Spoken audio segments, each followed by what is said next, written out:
Hello paper crafters, in today's video I'm going to demonstrate how to make a diorama card using house dies. The die set I'm going to use is Village by Paper Discovery, and I'm going to make a little townscape with it. So let's get started. I'm going to need an A2 card base 4¼ by 5½ inches, plus I'm going to use this Kraft cardstock. It's Neenah Desert Storm. You can see the measurements on the screen. I'm going to score it at 1/4 inch and 1½ inch marks. Then I'm flipping over the paper and repeating this process. So what I'm going to get is this shape. This is going to be the front of the card. You see that this piece of paper has two fold lines at one side, and I'm going to measure 1 inch and make a mark with a pencil on the second fold. Then I'm going to repeat exactly the same process on the opposite side. You will understand exactly what I'm doing when you see the finished result. So now I'm connecting the top of the first line with the pencil mark that I've made, and then I'm using the scissors to cut along this line. And this is the die set that I'm going to use to create my diorama. It has 9 houses included, and there is also one hill die with the 2 trees on it. And I'm tucking it behind the cuts that I've made, just like that. And then I'm sanding this piece of cardstock through the die cutting machine. This way the die is going to only cut the front of the card, but not the sides. So this is the result that I will get after die cutting, and then I'm going to trim off the trees since I'm not going to need them at the very front.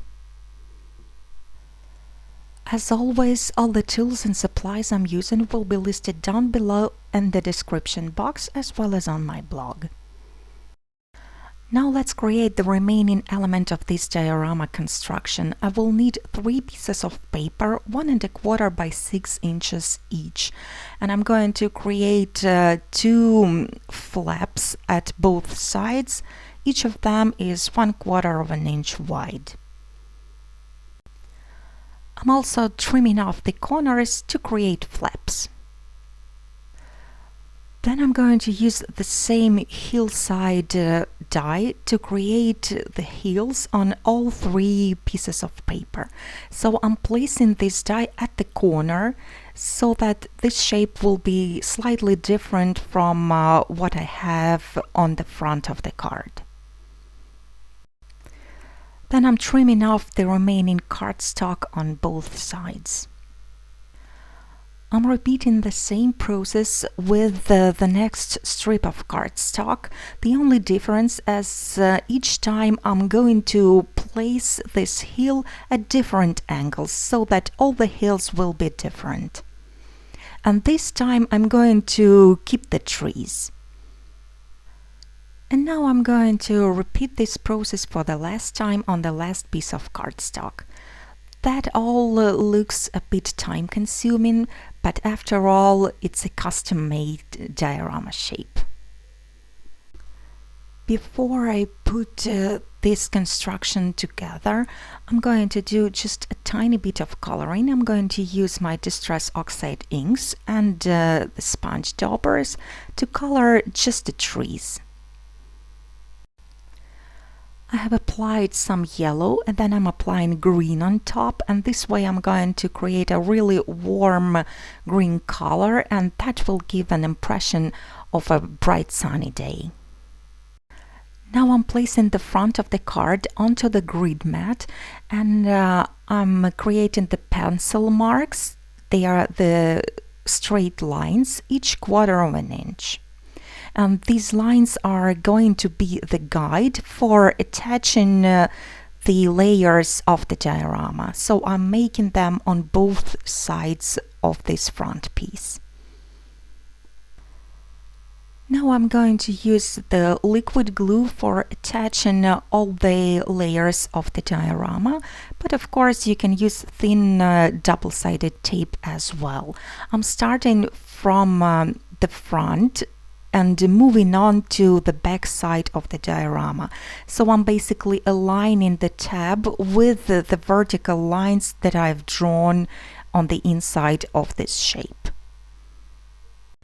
Since the sides of the diorama are not the same height, I'm trying to attach each layer higher than the previous one, closer to the edge of that diagonal line.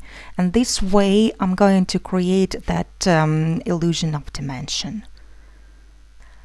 I'm just trying to say that each layer is going to be higher than the previous one. Once I have all the layers adhered, I can now attach this entire piece onto my card base. I have pre-cut a piece of paper that is 4 1/4 by 5 1/2 inches, exactly the size of my card base. And now I'm going to attach this piece to the background, and I'm placing the flaps behind this piece of paper, so they are going to be completely invisible later on. And once the background is attached to the diorama, I can now apply some double-sided adhesive right onto the card base, and then I'm attaching this entire piece onto the card front. I'm using the bone folder to press the paper to the card base so that it's well stuck. And here you can see that you can actually fold this diorama and send it in an envelope this way. So what I'm doing now is that I'm die cutting all the houses out of white cardstock. Before I'm going to color all the houses, I'm going to pop out the doors and keep them because I'm going to make them different colors. And as for the windows, I'm just going to poke those out, and I'm not going to keep those teeny tiny die cuts. The coloring method I'm going to use is pretty simple. It's the same one I used for the trees on a landscape. I'm simply applying some distress ink as well as distress oxide inks with the sponge daubers. And I'm basically using 2 colors for each house. This one is yellow and red, for instance. The next one is going to be pink and blue. You can choose any colors and color combinations that you like, and of course you can use any coloring media that you prefer. And don't forget to color all the tiny doors and keep them. The doors might look similar, but they are all in fact different sizes, so don't mix them up. Next, I'm going to create the background for each and every house, and I'm going to use the same patterned paper that I used for the background. I'm simply cutting out the shape, about the shape of the house, and sticking it on top of that paper. And then I'm going to add some glue and inlay the tiny door, just like that. I have created each and every house exactly the same way, so here they are already. And here is the fun part. You can play around with the houses and create any type of little town that you like. You can put more or less of them, and I'm basically attaching the houses to each and every layer except probably the very front one. You can also add houses to the front layer, but in my case I'm going to turn it into the seashore, so I'm going to leave it clean and blank. You can even attach some houses to the very background of the card, and that is going to create even more layers. The card is nearly finished now. I'm just going to add the ocean to turn it into the town by the sea. I'm using the same patterned paper that I used for the sky, but I'm adding some blue ink to it just to make it a little bit more blue than the air. You can use the scallop punch to create the waves, but I really like using this swirl die from other Paper Discovery die set. I'll have it in the description for you.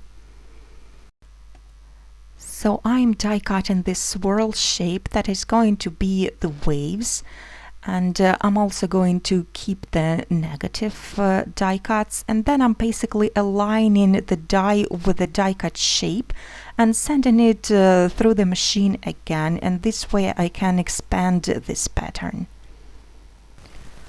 Then I'm going to trim off the top part of this pattern and only leave the water outline, just like that. Then I'm just going to stick down this shape to the very bottom of my card, just like that. I'm choosing the portion of the pattern that looks best on a card. Then I'm just going to apply some liquid glue and stick it down. I'm pressing down the paper. Again, it's convenient to use the bone folder to get behind those diorama shapes, and then I'm using the Kraft knife to trim off the excess. I'm going to use one more little detail to create the foam on the waves. So I've die cut the same swirl shape out of plain white cardstock, and I'm sticking it down. I'm basically inlaying it and placing it exactly where it belongs. I'm also going to use the small negative piece, just like that. Then I'm going to attach another swirl exactly the same way, and here is my diorama card finished. Here you see that the card is pretty dimensional, but it can be folded flat and sent in an envelope. I hope you enjoyed this project. Thank you so much for watching, and in one of my next tutorials I will try to show you how you can make more projects featuring houses. Have a beautiful day, and I hope to see you all again next time. Bye bye!